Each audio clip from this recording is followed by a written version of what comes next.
1. Introduction. My name is Jane Miller. I am 26 years old. I live in a quiet town called Riverhill. My life has been simple, but it was not always easy. When I was 16, my mother, Opal, left me. She did not say goodbye. She just disappeared one morning. I remember that day well. The kitchen was cold. Her teacup was still on the table, empty. From that moment, a deep sadness stayed with me. I felt a strong dislike for her name. It reminded me of her leaving. My mother's sister, my aunt, took care of me after that. She tried her best to raise me. She gave me a home and food. She tried to make me happy. But the pain of being left alone never truly went away. It was always there, a quiet ache inside me. I learned to be strong. I learned to take care of myself. I learned not to show my feelings easily. However, deep inside my heart, I still had one big question for my mother. Why did you leave me? 10 years passed since that morning. I grew up. I found a job as a florist. I worked with flowers every day. I liked the colors and the smells of the flowers. My shop was a calm place. I lived a simple, quiet life. I thought my life would continue this way forever, without big changes. But things do not always stay the same. Sometimes, something happens that changes everything. For me, that change began when an old friend came back to town. His name was Henry. Henry returned to Riverhill after many years away. His return brought new feelings and new thoughts. I did not know it then, but his coming back would soon disrupt my quiet life. It would bring me closer to the past I had always tried to forget. It would make me think about my mother again and the questions I still had for her. This was the beginning of a new chapter. 2. An old friend comes back. One afternoon, I was working in my flower shop. The sweet smell of roses filled the air. My hands were busy arranging flowers when a shadow fell across the door. I looked up. There stood a man. For a moment, I did not know him. Then he smiled. It was the same smile from my childhood. It was Henry Davis. My heart jumped. Henry, I had not seen him for 10 years. He was my childhood friend. We grew up on the same street. We rode bikes together and shared many secrets. We promised to be friends forever. But after high school, he moved to a big city. I always liked him more than just a friend. I loved him, but I never told him. He looked different now. He wore a smart suit and his hair was neat. He looked like a man, not the boy I remembered, but his eyes were still warm and kind. Jane. You haven't changed, he said. His voice was deeper now. Henry, it's really you, I replied. My voice was a little surprised. He came into the shop. We stood for a moment just looking at each other. Then we found 2 chairs and sat down. We started to talk and we talked for hours. We spoke about everything. Henry told me about his work in the city. He said he sometimes missed Riverhill. I told him about my quiet life as a florist. We also talked about our past. We laughed about funny things we did as children. We remembered our games and our secret places. It felt like no time had passed. It was easy to talk to him. He was still the kind Henry I knew. As the sun began to set, Henry said he had to leave. He promised to visit again very soon. After he left, the shop felt empty. But my heart felt full. His return was a big surprise. It felt like a new beginning. My quiet life was about to change. I did not know what would happen, but I felt a new feeling inside me. Henry was back, and everything felt different. I hoped my old feelings for him would not cause problems. This was the start of a new part of my life story. 3. I see my mother. Jane went to a small cafe. It was early evening, and rain fell softly outside. Henry had asked her to meet him there. Jane arrived a little early, as she often did. She chose a table near the window. From there, she could watch the street and the people walking by, holding colorful umbrellas. The cafe was warm and smelled pleasantly of coffee and sweet pastries. She waited for Henry to arrive. She thought about their meeting the day before. It had been good to see him again after 10 years. Her heart felt lighter when he smiled. She hoped they could spend more time together. While she was looking out the window, her eyes landed on a woman. The woman wore a bright red coat and sat at a table alone, drinking coffee. Her hair was a light color. She looked calm, though a little sad. Jane watched her for a moment. Something about the woman felt very familiar. Then, the woman turned her head slightly, looking towards the window. Jane's breath caught in her throat. Her hands began to shake. It was her mother. Opal, 10 years. 10 long years had passed since Jane last saw her face. And now, her mother was here, in this very cafe, just a few tables away. She looked almost the same, only a little older. Jane felt a sudden, powerful wave of shock. Her mind raced with questions. Why was she here? Why now? All the old, painful feelings came rushing back.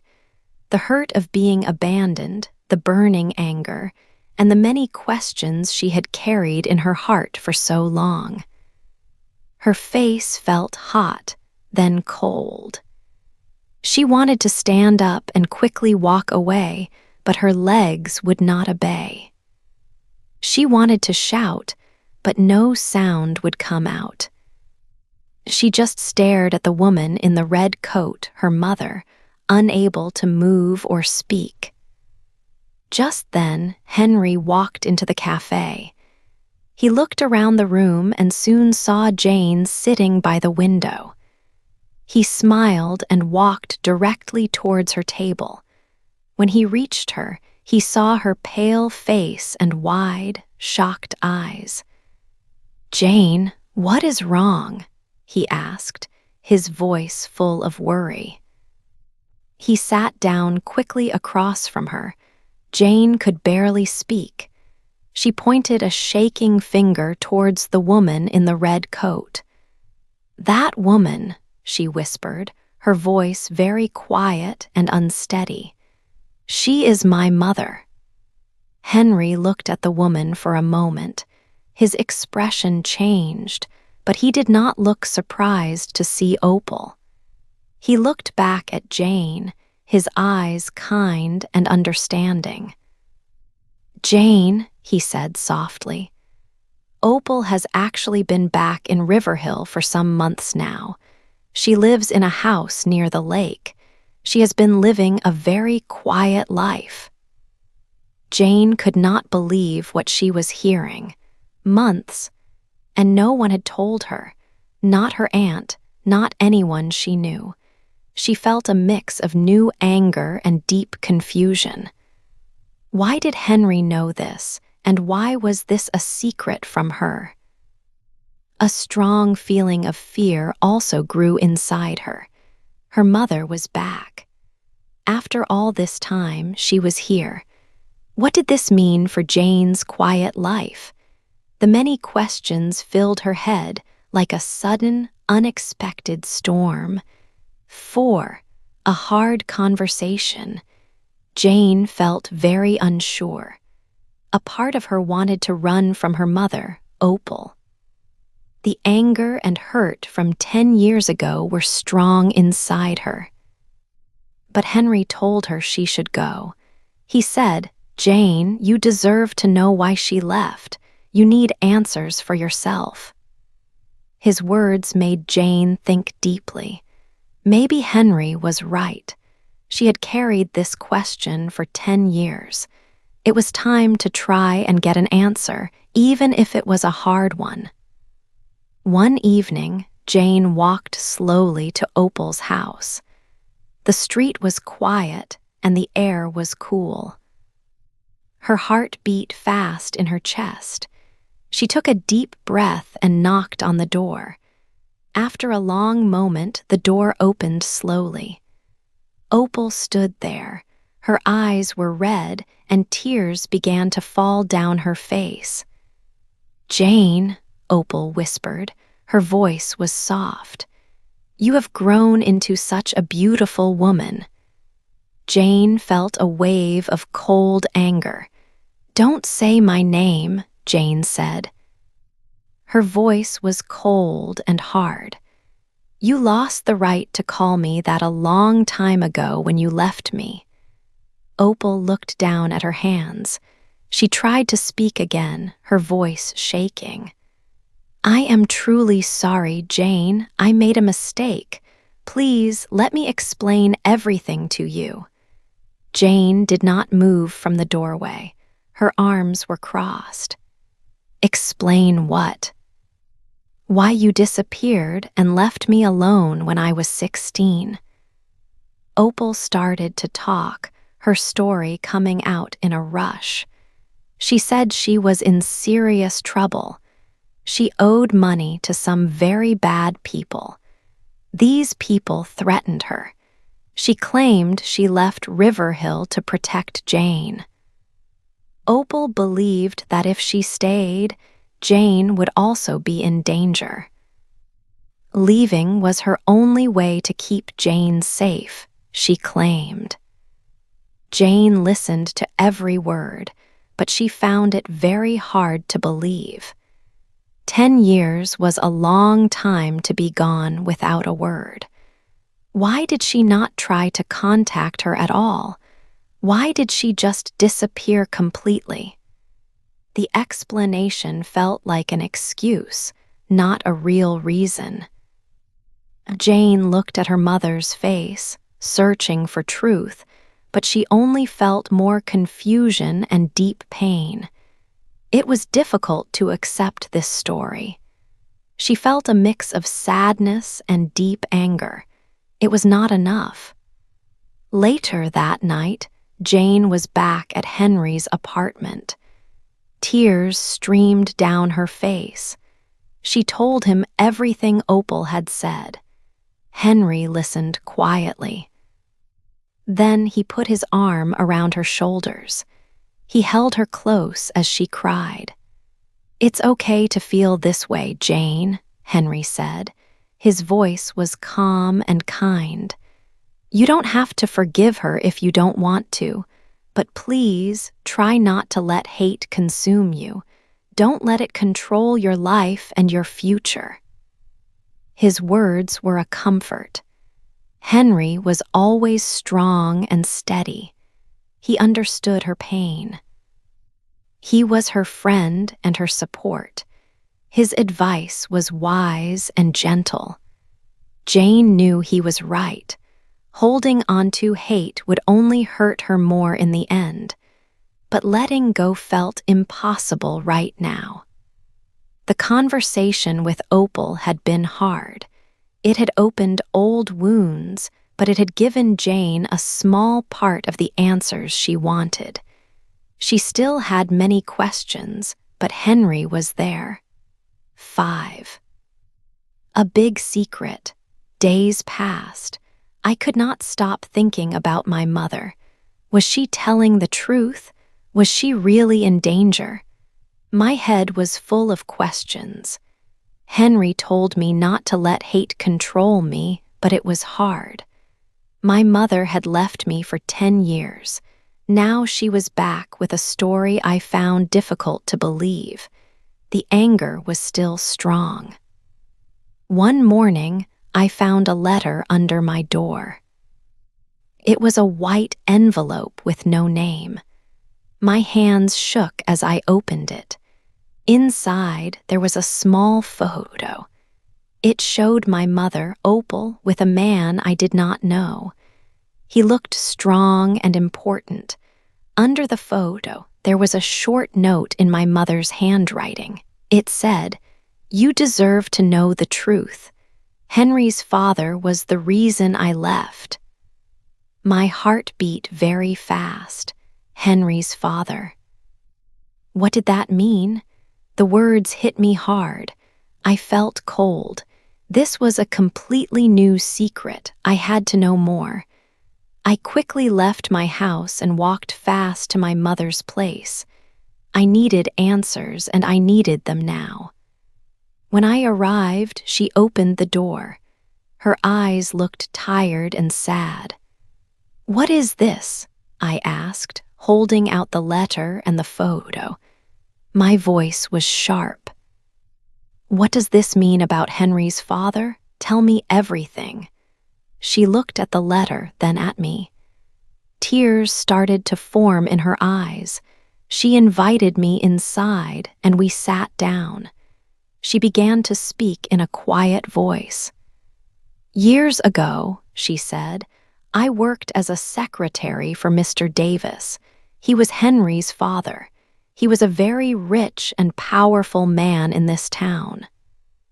I listened closely. Every word she spoke felt heavy. "I fell in love with him," she continued, her voice shaking. "But he was married. His wife found out. She was very angry. She told me I had to leave town and never speak about it again.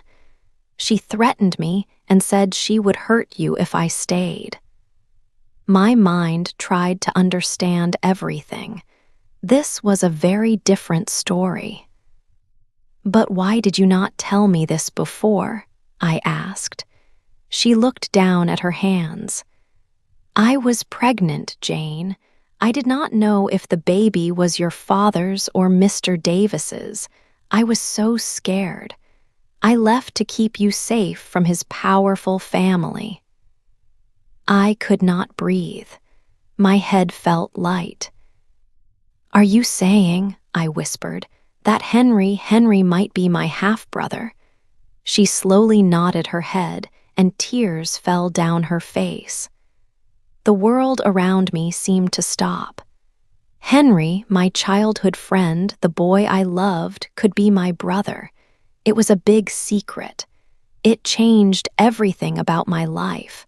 I felt shock, fear, and deep confusion. My life was turning upside down again. 6. We look for the truth. The words from my mother's letter stayed in my mind. Henry's father, my half-brother. I felt a deep sadness, a heavy weight in my chest. I could not look at Henry. Every time I thought of his kind smile, I felt both love and a terrible fear. What if everything between us was wrong? What if we were truly family? This thought made my heart ache. For a few days, I stayed away from Henry. I did not answer his calls. I did not go to the flower shop as much. I tried to avoid the places where I knew he would be. My mind was full of questions and worries. Henry noticed my distance. He knew something was wrong. One evening, he came to my flower shop. His face looked worried. "Jane," he said softly, "please talk to me." "Is something wrong? Did I do something to upset you?" My heart was beating fast. I took a deep breath, knowing I had to tell him. Slowly, I told him everything. I spoke about the anonymous letter, about my mother's shocking confession of her affair with his father, and the terrible thought that we might be half-siblings. I watched his face as I spoke, afraid of his reaction. Henry listened quietly. For a long moment, he said nothing. His face was serious and thoughtful. Then he spoke. "My father was not a good man in many ways," he said, "but I do not believe this part. He would not have had a child with your mother and kept it secret like this." He sounded sure. We both knew we needed to find the real truth.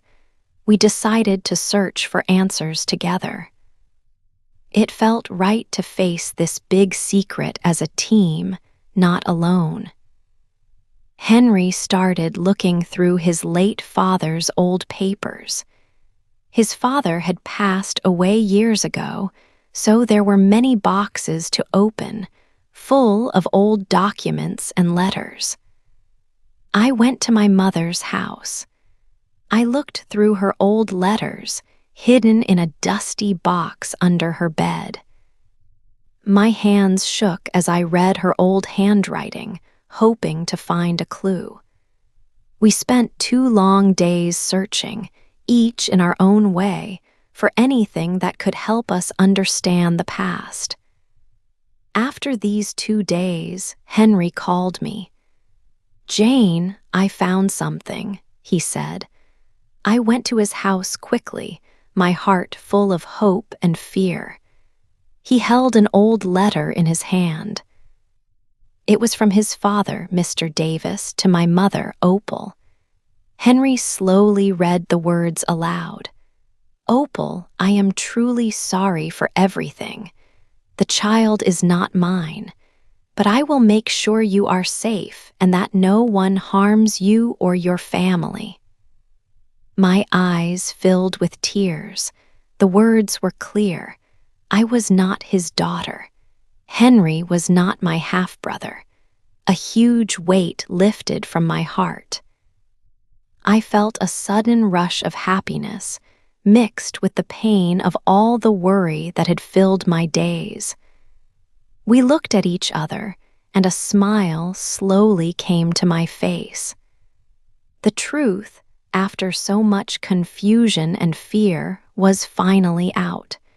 It was a truth that changed everything, opening a new path for us both. 7, I say goodbye. After Henry and I found the truth, I knew I had to see my mother one more time. The letter from Henry's father cleared many things. It showed that Henry was not my brother. It also showed that my mother had been afraid and alone. My feelings were still mixed, but the big anger was gone. I wanted to understand. I went to her small house near the lake. The door was open a little. I walked inside. My mother was sitting in a chair by the window. She looked very tired. Her face was thin and her skin was pale. She had many medicine bottles on the table next to her. She saw me and tried to smile. Her smile was weak. "Jane," she whispered. Her voice was soft, not strong like before. "You came." I sat down on a chair across from her. My heart felt heavy. "You are sick," I said. It was not a question. She nodded slowly. "Yes, Jane, I am very sick.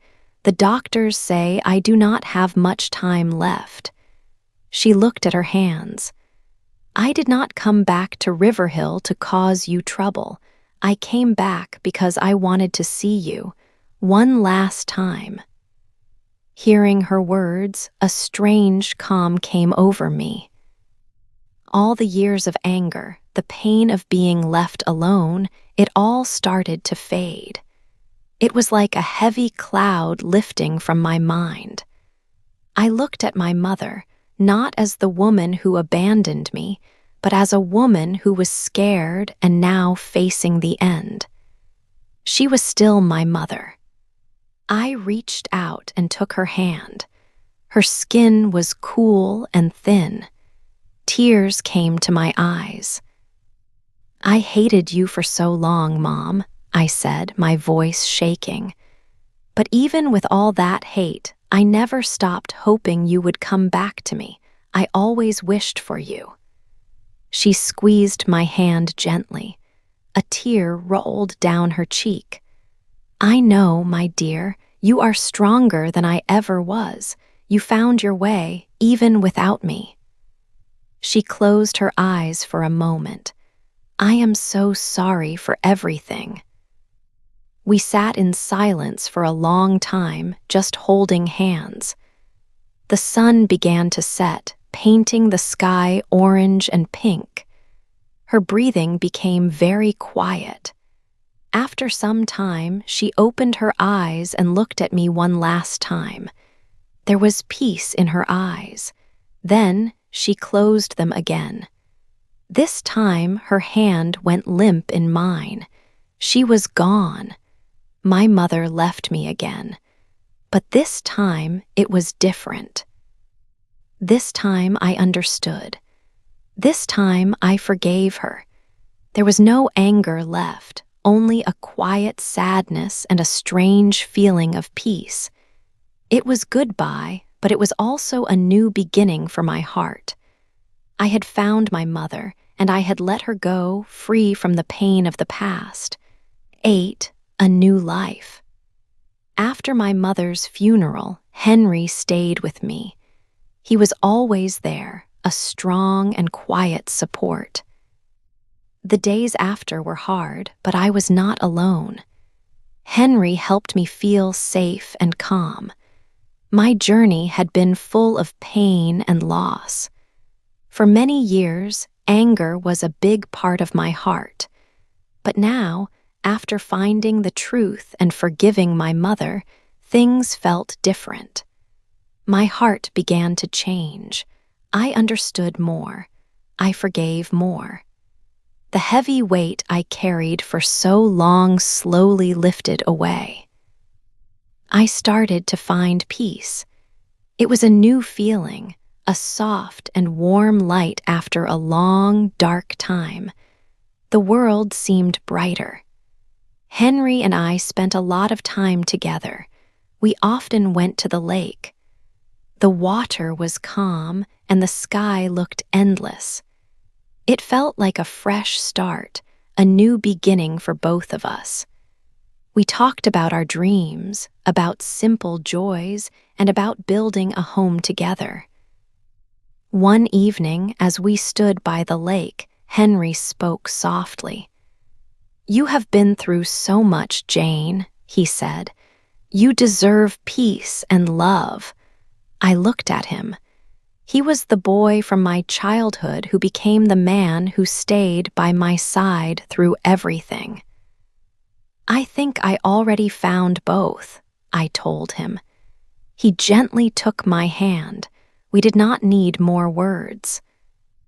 Our future would be built on love, a strong and true love that had grown through many difficult times. Sometimes I still visit my mother's grave. I bring her white lilies. They were her favorite flowers. I stand there and talk to her in my heart. "I met you again, Mom," I whisper. "And I forgave you.